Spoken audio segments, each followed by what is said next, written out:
Bonjour, eh bien écoutez, d'abord toutes mes excuses de ne pouvoir participer à ce colloque. J'aurais voulu être présent parmi vous, mais j'avais un engagement depuis très longtemps dans le département de l'Allier qui ne me permet pas aujourd'hui de vous rejoindre malgré l'intérêt que je porte à ce thème. Alors je voulais vous souhaiter tout d'abord un très bon congrès et puis espérer surtout que sur cette question dont nous allons débattre aujourd'hui, nous allons pouvoir trouver des solutions pragmatiques à très court terme de sorte que, mais nous y viendrons tout à l'heure, nous puissions avoir un étau qui se dessert sur les collectivités locales s'agissant de ce cas particulier de l'utilisation du FCTVA pour l'allocation des véhicules. Alors tout d'abord, permettez-moi de me présenter, je m'appelle Joël Giraud, je suis député des Hautes-Alpes depuis 2002. J'assume depuis cette législature les fonctions de président du Conseil national de la montagne qui est en charge tous les textes réglementaires et législatifs relatifs à la montagne. Donc vous comprendrez que je suis un homme d'une spécificité locale, ce qui en France est le cas quand même de pas mal de territoires. Tout le monde n'habite pas en Île-de-France et à Paris. Et je suis surtout maire d'une commune de montagne de 2500 habitants qui s'appelle l'Argentière-l'Abbessée. Elle est située donc dans les Hautes-Alpes, non loin de Briançon, à proximité immédiate de la frontière italienne. Et je suis maire depuis 1989. C'est donc à l'aune de cette expérience, peut-être plus qu'à l'aune de l'expérience parlementaire, que je suis ici aujourd'hui pour témoigner d'un certain nombre de faits que j'aimerais voir retranscrire un jour dans les textes légaux et réglementaires. Monsieur Giraud, fin 2013, vous avez posé une question écrite à l'Assemblée sur le FCTVA. Ce principe défavorise l'allocation dans les collectivités locales du fait de la non-récupération de la TVA. Pourquoi cet intérêt ? Alors, ça fait un moment que je me pose des questions sur la problématique de la récupération de la TVA sur des actions d'une municipalité lorsque celles-ci sont relatives à la location, notamment la location des véhicules, qui se substitue en fait à l'acquisition de véhicules dans un certain nombre de cas, parce que nous n'avons pas besoin, à longueur d'année par exemple, pour donner cet exemple très précis, d'un chasse-neige. La chasse-neige, vous le savez, c'est là tout simplement en période hivernale pour pousser la neige et dégager les routes. En plus, l'hiver est un hiver qui se rétrécit de plus en plus avec le changement climatique. Et ce sont des véhicules que nous achetons à prix d'or, 300 000, 500 000 euros suivant le cas, et dont nous avons une utilité qui est une utilité relativement peu importante finalement, si on regarde la réalité des choses. Et pour autant, si nous voulons louer ce type de véhicule, nous trouvons face à un dilemme qui est la non-récupération de la TVA et qui fait que finalement, bien, il vaut mieux acheter, il vaut mieux donc s'endetter, immobiliser des véhicules tout au long de l'année. Alors on a le choix entre inventer la polyvalence des matériels, c'est-à-dire des choses extrêmement complexes en termes de maintenance, ou louer un véhicule, mais malheureusement, là, nous ne récupérons pas la TVA. Donc je me suis dit qu'il était temps de poser cette question parce que nous ne sommes pas les seuls. Nous ne sommes pas les seuls. Sur le littoral, lorsqu'on refait une plage, on a des cribleuses pour refaire le sable convenablement, de sorte que les touristes ou les baigneurs, d'une manière générale, puissent venir sur la plage.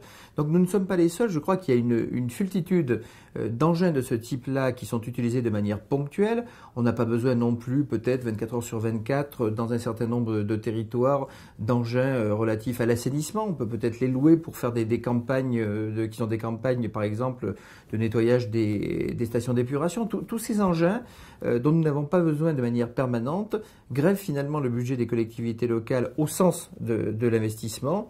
Et dans une période qui est une période quand même pas très faste pour les finances publiques, dans une période aussi où on se pose des questions quant au personnel, c'est-à-dire pourquoi, si vous avez un engin à l'année, vous allez avoir du personnel qui va être plus présent à l'année, il va falloir lui trouver d'autres fonctions, eh bien je crois que nous avons un frein complet au dynamisme des collectivités locales qui est aujourd'hui cette question de la non-récupération de la TVA pour l'ensemble des véhicules de location, qu'il s'agisse d'ailleurs des véhicules que l'on loue à long terme, parce qu'il y a aussi cette question qui doit être posée.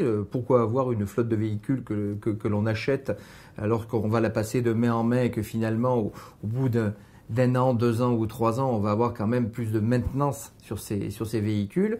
Eh bien, sur la location à long terme, comme sur la location temporaire à court terme, la non-récupération de la TVA fait qu'on est contraint à avoir des politiques publiques qui sont des politiques publiques, à mon avis, non vertueuses. Vous indiquez que la situation actuelle favorise l'endettement des collectivités et qu'elle est coûteuse en termes de maintenance, de réparation et d'impact environnemental. Alors, intégrer l'allocation au FCTVA, c'est de la gestion financière, c'est de la gestion technique ou bien une autre approche ? Mais en fait, c'est un peu les trois, j'allais dire.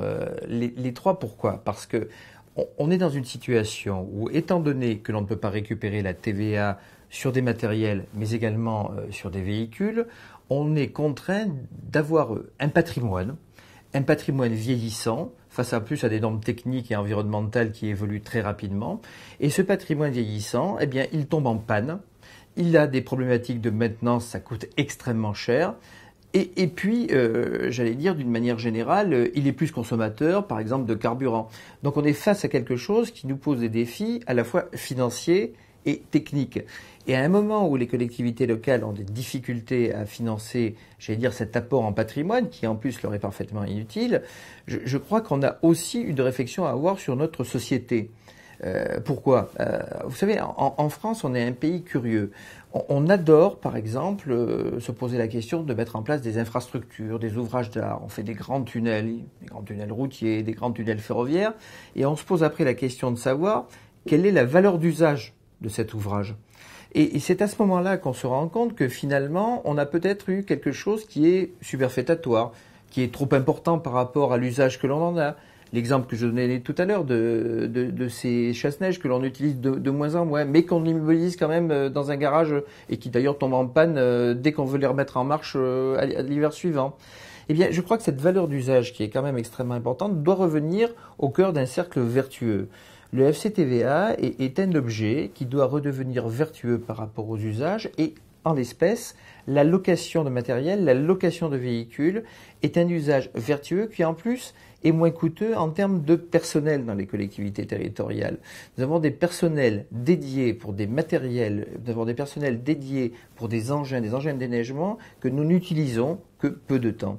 Alors oui, je crois qu'aujourd'hui, il faut qu'on revienne à la vertu de la valeur d'usage, la vertu de l'usage des choses, dans un pays qui n'a pas, comme les pays d'Europe du Nord, comme la Suisse, mais également comme l'Italie, l'habitude des cahiers des charges, l'habitude de cette valeur d'usage. Eh bien, il faut revenir un petit peu à un bouleversement de notre société pour non pas avoir une TVA qui fait que l'État est dans une situation de moins rembourser aux collectivités, mais qui est dans une situation de mieux rembourser. Parce que globalement, dans les comptes publics de la nation, tout le monde s'y retrouvera.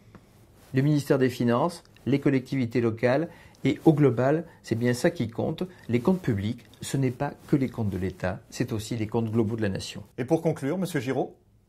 Le travail n'est pas achevé, au contraire, il commence.